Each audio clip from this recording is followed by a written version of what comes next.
Halo, Assalamualaikum warahmatullahi wabarakatuh. Perkenalkan, nama saya Pinky Winky Alfika Triardi, NIM A5101902440 dari kelas 4E. Perkenalkan, nama saya Putri Nur Insani, NIM A5101902441 dari kelas 4E. Perkenalkan, nama saya Hashim Asyari, NIM A5101902442, kelas 4E. Perkenalkan, nama saya Dina Mulia PS, NIM A5101902443, kelas 4E.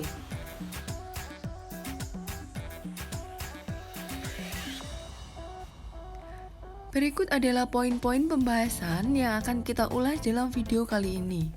1. Pengertian pendidikan inklusif. 2.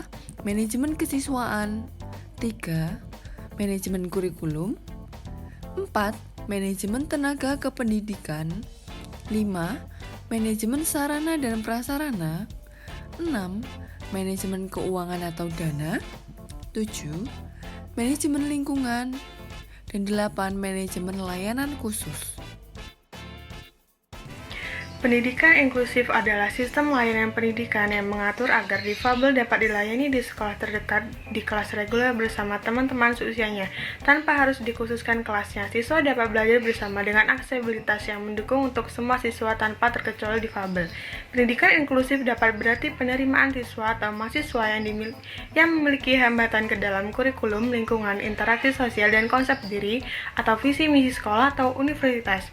Pendidikan inklusif bertujuan untuk menyatukan atau menggabungkan pendidikan reguler dengan pendidikan khusus ke dalam satu lembaga pendidikan yang dipersatukan untuk mempersatukan kebutuhan bersama. Pendidikan inklusif bukan sekadar metode atau pendekatan pendidikan, melainkan suatu bentuk implementasi filosofi yang mengakui kebinekaan antar manusia yang menambah misi tunggal untuk membangun kehidupan bersama yang lebih baik. Tujuan pendidikan inklusif adalah untuk menyatukan hak semua orang tanpa terkecuali dalam memperoleh pendidikan. Manajemen kesiswaan merupakan salah satu komponen pendidikan inklusif yang perlu mendapat perhatian dan pengelolaan lebih. Hal ini dikarenakan kondisi peserta didik pada pendidikan inklusif yang lebih majemuk daripada kondisi peserta didik pada pendidikan reguler. Tujuan dari manajemen kesiswaan ini tidak lain agar kegiatan belajar mengajar di sekolah dapat berjalan lancar, tertib, teratur, serta mencapai tujuan yang diinginkan. Yang harus diperhatikan dalam komponen ini antara lain, yang pertama, harus dipertimbangkan apakah anak tersebut siap untuk belajar dalam kelompok, kecil atau besar tergantung masing-masing sekolah, dan kesiapan anak mengikuti rutinitas di sekolah, contohnya upacara, olahraga, dan lain-lain. Yang kedua, kemampuan kognitif anak seperti tingkatan fungsi kondisi verbal atau nonverbal. Yang ketiga, kemampuan dan bahasa dan komunikasi anak, meliputi tingkatan pemahaman bahasa, lisan atau tertulis, serta tingkatan kemampuan berkomunikasi. Yang keempat, kemampuan akademis, meliputi pemahaman konsep bahasa, matematika, dan kebutuhan anak, bantuan dari orang lain.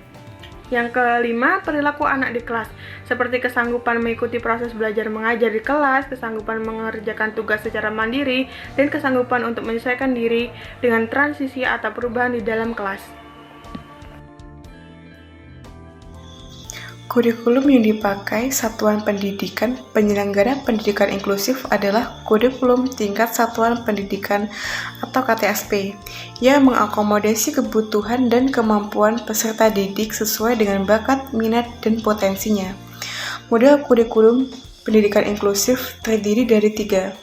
Yang pertama, model kurikulum reguler, yaitu kurikulum yang mengikut-sertakan peserta didik berkebutuhan khusus untuk mengikuti kurikulum reguler sama seperti kawan-kawan lainnya di dalam kelas yang sama.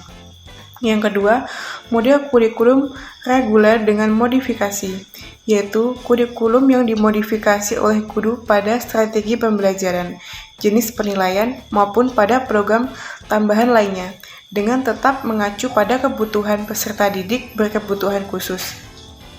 Yang ketiga, model kurikulum program pembelajaran individual atau PPI, yaitu kurikulum yang dipersiapkan guru program PPI yang dikembangkan bersama tim pengembang yang melibatkan guru kelas, guru pendidik khusus, kepala sekolah, orang tua, dan tenaga ahli lainnya yang terkait. Manajemen tenaga kependidikan dibagi atas 3. Yang pertama, guru kelas.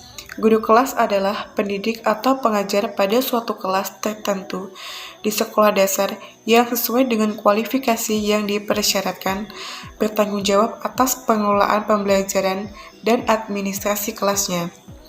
Tugas guru kelas antara lain: A. Menciptakan iklim belajar yang kondusif sehingga anak-anak merasa nyaman. B. Menyusun dan melaksanakan asesmen pada semua anak, mengetahui kemampuan dan kebutuhannya. C. Menyusun program pembelajaran individual atau PPI bersama dengan guru pendidikan khusus. D. Melaksanakan kegiatan belajar mengajar dan mengadakan penilaian untuk semua mata pelajaran kecuali pendidikan agama dan pendidikan jasmani dan kesehatan. E. Memberikan program remedial pengajaran. Yang kedua, ada guru mata pelajaran. Guru mata pelajaran adalah guru yang mengajar pada mata pelajaran tertentu sesuai kualifikasi yang dipersyaratkan. Di sekolah dasar, biasanya untuk mata pelajaran pendidikan agama serta mata pelajaran pendidikan jasmani dan kesehatan diajarkan oleh guru mata pelajaran, sedangkan guru mata pelajaran lain diajar oleh guru kelas. Yang ketiga, guru pendidikan khusus. Guru pendidikan khusus adalah guru yang mempunyai latar belakang pendidikan luar biasa atau yang pernah mendapatkan pelatihan khusus tentang pendidikan luar biasa. Tugas guru pendidikan khusus adalah: A. Menyusun instrumen asesmen pendidikan bersama dengan guru kelas atau guru mata pelajaran. B. Membangun sistem koordinasi di antara guru, pihak sekolah, dan orang tua. C. Memberikan bimbingan kepada anak-anak kebutuhan khusus, sehingga anak mampu mengatasi hambatan atau kesulitan dalam belajar. D. Memberikan bantuan atau sharing pengalaman kepada guru kelas atau guru mata pelajaran agar mereka dapat memberikan pelayanan pendidikan kepada anak-anak kebutuhan khusus.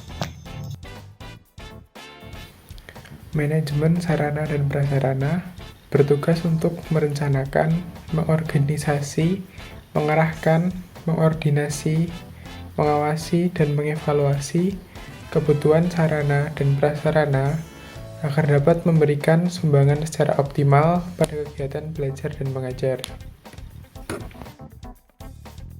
Manajemen keuangan atau dana. Pembiayaan pendidikan merupakan tanggung jawab bersama pemerintah daerah dan masyarakat. Sumber pendanaan pendidikan ditentukan berdasarkan prinsip keadilan, kecukupan, dan berkelanjutan. Pengelolaan dana pendidikan dilakukan berdasarkan pada prinsip keadilan, efisiensi, transparansi, dan akuntabilitas publik.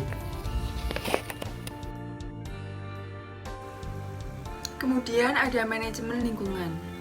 Manajemen lingkungan melibatkan masyarakat dalam pembangunan pendidikan di daerah tersebut. Maju mundurnya sekolah di lingkungannya juga merupakan tanggung jawab bersama masyarakat setempat. Dalam artian, penyelenggaraan pendidikan itu tidak hanya menjadi tanggung jawab pemerintah saja, namun masyarakat setempat juga ikut berkontribusi atau ikut berpartisipasi dalam kemajuan pendidikan dalam daerah tersebut. Program-program sekolah juga mesti atau harus diketahui oleh masyarakat, baik program yang telah dilaksanakan, sedang dilaksanakan, maupun program-program yang belum sempat atau belum terlaksana juga harus diketahui oleh masyarakat, sehingga masyarakat mendapat gambaran yang jelas tentang sekolah yang bersangkutan. Hal tersebut berguna atau bertujuan untuk menarik simpati masyarakat agar mereka bersedia berpartisipasi memajukan sekolah. Manajemen layanan khusus. Sebelumnya, dalam sekolah inklusi ini terdiri atas anak-anak normal dan anak-anak luar biasa atau anak-anak berkebutuhan khusus. Agar anak-anak luar biasa ini tidak sampai terabaikan, dapat dilakukan manajemen layanan khusus. Manajemen layanan khusus ini mencakup manajemen kesiswaan, kurikulum, tenaga kependidikan, sarana prasarana, pendanaan, serta lingkungan. Kepala sekolah dapat menunjuk stafnya atau salah satu stafnya, terutama yang memahami ke-PLB-an untuk melaksanakan manajemen layanan khusus ini.